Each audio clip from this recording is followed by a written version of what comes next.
Hello students, कैसे हैं आप लोग। आई होप आप लोग अच्छे होंगे। तो आज का जो हमारा टॉपिक है वो है सब्जेक्ट वर्ब एग्रीमेंट। ठीक है बच्चों, सब्जेक्ट वर्ब एग्रीमेंट का मतलब क्या होता है। It means verb must match the subject in number, कि हमारी जो वर्ब है, जो हेल्पिंग वर्ब है, वो सब्जेक्ट से मैच करती होनी चाहिए। मैच करती इन द सेंस कि अगर हमारे पास सब्जेक्ट सिंगुलर है तो हमारी वर्ब भी क्या होनी चाहिए, सिंगुलर होनी चाहिए। अगर हमारा सब्जेक्ट प्लूरल है तो हमारी वर्ब भी क्या होनी चाहिए, प्लूरल होनी चाहिए। फॉर एग्जाम्पल, अगर मैं लिखूँ कि he is a good actor, he is a good actor. He क्या है, सिंगुलर है, तो इसके साथ हमने वर्ब भी क्या यूज़ करी, सिंगुलर। अगर मैं ही की जगह लिख दूँ दे, तो दे के साथ हम कौन सी वर्ब यूज़ करेंगे, are. They means plural subject है, तो आर भी, आर कौन सी वर्ब है, प्लूरल वर्ब हो जाएगी। ठीक है, अब इसके कुछ रूल्स हैं हमारे पास। सबसे पहले नंबर पे आता है BOT rules. BOT, BOT, B का मतलब बॉडी, ओ का मतलब वन और टी का मतलब थिंग। बॉडी मतलब जिनके लास्ट में जो वर्ड जो है एंड में बॉडी आता है, लाइक नो बडी, एवरीबडी, समबडी। तो जिनके लास्ट में बडी आता है वो वाले वर्ड्स, या फिर जिनके एंड में वन आता है, like anyone, no one, someone, etcetera.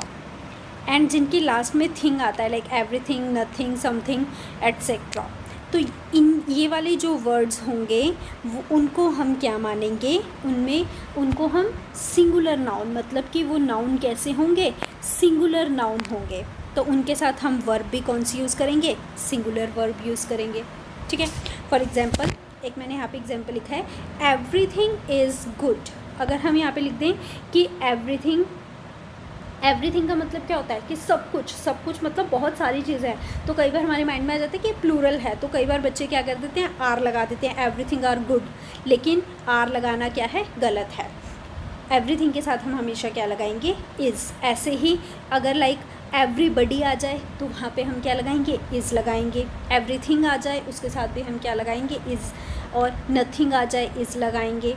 ठीक है, तो ये था हमारा फर्स्ट रूल। सेकेंड रूल है हमारा, जिसमें वर्ड सब्जेक्ट में वन ऑफ यूज़ होगा, वो भी क्या होगा, प्लूरल सब्जेक्ट होगा। वो भी सब्जेक्ट क्या होगा, प्लूरल सब्जेक्ट होगा। लेकिन उसके साथ हम वर्ब कौन सी यूज़ करेंगे, सिंगुलर। कौन सी वर्ब यूज़ करेंगे हम, सिंगुलर वर्ब यूज़ करेंगे। For example, one of my friends is a doctor. One of my friends, one of के साथ जो सब्जेक्ट होगा वो तो प्लूरल होगा, लेकिन हम हेल्पिंग वर्ब या वर्ब कौन सी यूज़ करेंगे, सिंगुलर। एक और एग्जाम्पल है, one of the boys is absent. One of के साथ हमने जो सब्जेक्ट लगाया वो प्लूरल है, बट हमारी जो हेल्पिंग वर्ब है वो क्या है, सिंगुलर। थर्ड नंबर पे रूल आ जाता है नाइदर, नॉर, आइदर, और।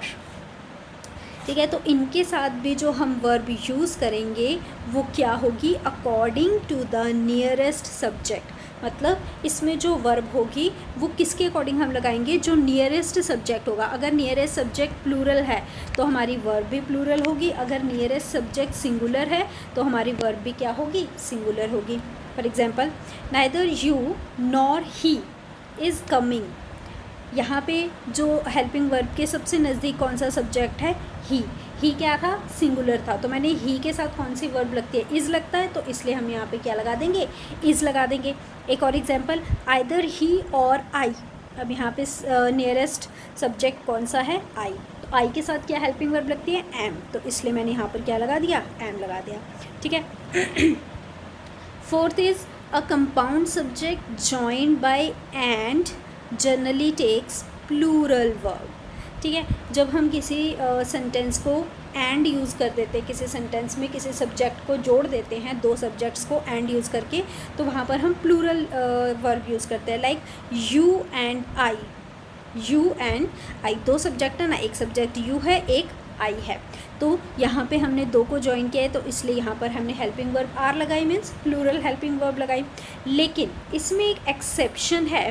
क्या एक्सेप्शन है, व्हेन टू और मोर subjects form one collective idea और रेफर टू सेम पर्सन और थिंग। जब कहता है कि दो या दो से ज़्यादा चीज़ें मिलकर किसी एक चीज़ को ही रेफ़र करती हैं, कोई एक कलेक्टिव आइडिया हो गया या कोई भी एक पर्सन हो गया, तो हम वहाँ पर कौन सी वर्ब यूज़ करते हैं? Singular verb. Like rice and curry is my favourite dish. Rice and curry, rice अलग चीज़ है, करी अलग चीज़ है, लेकिन इन दोनों को मिलाकर वो क्या है? एक डिश बनती है। तो वो जो इन दोनों सब्जेक्ट को मिलाकर क्या बन रहा है? एक कलेक्टिव थिंग बन रही है। तो इसलिए हम इन वाले सेंटेंसेस में क्या यूज़ करेंगे? Singular verb. इनमें हम क्या यूज़ करेंगे? Singular verb. जहाँ पर दो या दो से ज़्यादा चीज़ें मिलकर एक कलेक्टिव चीज़ बना रही हैं, कोई एक चीज़ बना रही हैं, उन्हें वहाँ पर हम क्या यूज़ करेंगे? सिंगुलर। नेक्स्ट फिफ्थ है अ पेयर ऑफ। जहाँ पे वर्ड आ जाएगा a pair of. Pair of के साथ भी हम क्या यूज़ करेंगे? सिंगुलर वर्ब यूज़ करेंगे। For example a pair of socks is on the table. A pair of socks, ये भी एक तरह से यही हो गया कि कलेक्टिव आइडिया। लाइक सॉक्स, अगर दो सॉक्स हैं हमारे पास अलग अलग, लेकिन अगर हम उनका पेयर बोल दें तो हम वहाँ पर, अगर यहाँ पे हम सॉक्स को अलग अलग लें कि 2 सॉक्सेस अगर हम लिखते हैं तो वो क्या बन जाएगा? तब वो उसमें तो हम यही वाली वर्ब यूज़ करेंगे, प्लूरल वाली। लेकिन अगर हमने इसके साथ जोड़ दिया पेयर ऑफ सॉक्स तो वो क्या बन जाएगी? Singular verb. नेक्स्ट रूल है कलेक्टिव नाउन। कलेक्टिव नाउन ये भी क्या होंगे? सिंगुलर। इनमें भी हम सिंगुलर वर्ब यूज़ करेंगे। Like the team is winning, the family is happy. ये कुछ मिलते जुलते सही हैं तीनों आपस में। नेक्स्ट सेवन्थ है टाइम, डिस्टेंस एंड मनी। जहाँ पे कोई टाइम बताया हो या कोई डिस्टेंस बताया हो, लाइक 4 किलोमीटर, 5 किलोमीटर, 100 किलोमीटर, या मनी की बात हो, तो वहाँ पर भी हमारी जो वर्ब है वो क्या होगी? सिंगुलर वर्ब होगी। Like 10 kilometres is a long distance. ठीक है, ये क्या है? डिस्टेंस की बात हो रही है, तो हमारी हेल्पिंग वर्ब क्या है? सिंगुलर है। Like 5 years is a long time. ठीक है, यहाँ पे भी हमारी वर्ब क्या है? सिंगुलर। तो जहाँ पे भी कोई टाइम दिया हो या कोई डिस्टेंस दिया हो या मनी दी हो, amount of sum of money, amount of money बताया हो, वहाँ पर हम क्या लिखेंगे? सिंगुलर वर्ब यूज़ करेंगे। नेक्स्ट है ईच एंड एवरी। जहाँ पर ईच एंड एवरी होगा उसके साथ भी हमारी वर्ब कौन सी होगी? सिंगुलर वर्ब होगी। Like each of them was glad. ठीक है, देम का मतलब क्या होता है? ज़्यादा लोगों की हम बात कर रहे हैं, लेकिन इसके आगे से अगर ईच या फिर एवरी लग जाएगा तो हमारी जो वर्ब है वो क्या बन जाएगी? सिंगुलर वर्ब हो जाएगी। 9th नंबर पे है अ नंबर ऑफ और द नंबर ऑफ। दो चीज़ें हैं, अगर नंबर ऑफ़ के आगे ए लग जाए, अगर नंबर ऑफ़ के आगे द लग जाए। अगर तो ए लग जाएगा तो हमारा जो वर्ब है वो प्लूरल होगा। अगर नंबर ऑफ़ के आगे द लगा देंगे तो हमारी जो वर्ब है वो सिंगुलर होगी। For example a number of students are absent. अगर हम अ नंबर ऑफ़ स्टूडेंट्स बोलेंगे तो वहाँ पर प्लूरल वर्ब। अगर हम बोलेंगे the number of students is increasing. ठीक है, अगर अ नंबर लगा है तो आप प्लूरल वर्ब, और अगर द नंबर ऑफ लगा है तो सिंगुलर वर्ब। 10th रूल है along with, as well as, together with. ये वाले जो वर्ड्स आ जाते हैं उनके साथ भी हमारी सिंगुलर वर्ब यूज़ होती है। Like Ram as well as his friends is coming to the party. Ram और उसके दोस्त तो ज़्यादा हैं, लेकिन हमारी जो वर्ब है एज़ वेल एज़ अगर हमने यूज़ किया है तो ये आगे वाली चीज़ को हमने इग्नोर कर देना है। हमने सिर्फ ये सब्जेक्ट देखना है स्टार्टिंग का कि अगर ये सिंगुलर है तो हमारी वर्ब क्या होएगी? सिंगुलर होगी।